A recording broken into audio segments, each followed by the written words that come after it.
This exercise is called backwards walking, and the goal of this exercise is to have your dog basically take steps backwards. And by doing that, as they're moving their limbs backwards or their legs backwards, they're really engaging these muscles. So it's a really good exercise to strengthen the back end, but also even the front end, because they're gonna be using and engaging their muscles on the front end. So Callie, come here. You can do this a couple different ways depending on the size of your dog. So I would say any dog that's about 40 pounds and up, I would just do this standing like this. So you can take a treat or a toy, something that they like, and show it to them. And then, let me get a treat here. And show it to them. And then almost kind of like you're pushing it into their face, because you want them to naturally step back.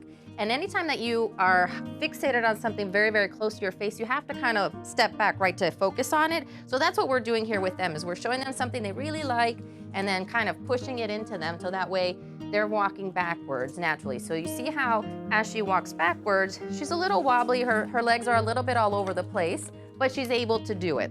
This exercise is actually quite challenging, a lot more challenging than, say, for example, the sit to stand.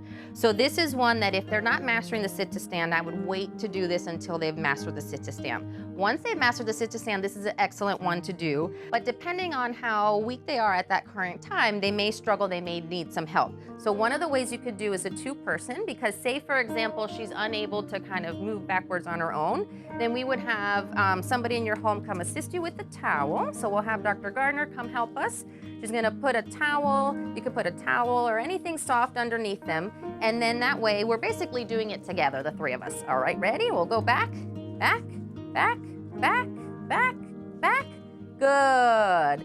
So that way you can guide them, and really with the towel, you're just giving them a little support. You're not really holding them up. If you feel that their body is resting on the towel or they're crouching down, they're probably getting too fatigued. So I would stop that exercise, give them some rest, and then try again. But really, you're just more there for stability and a little bit of body support to help them guide them backwards.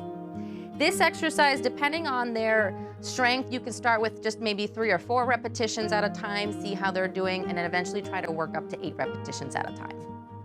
An indication that your dog is not ready for this exercise is if you try to have them walk backwards and then they just sit down on you, or they have a hard time kind of focusing and then they're very wobbly. So make sure that they're able to take at least 2 steps, full 2 steps back before you try to engage on this exercise. If they just sit on you, they're probably too weak for it. The other thing is, it also depends if you're using a treat or a food, where you hold that treat. So if you hold it at their level, kind of in line with their body, that'll make them walk backwards. But if you hold it above their head, they're gonna probably do what she just did, is sit, right? Because if they're used to sitting on command. So try not to hold the treat too high up to force them into a sit.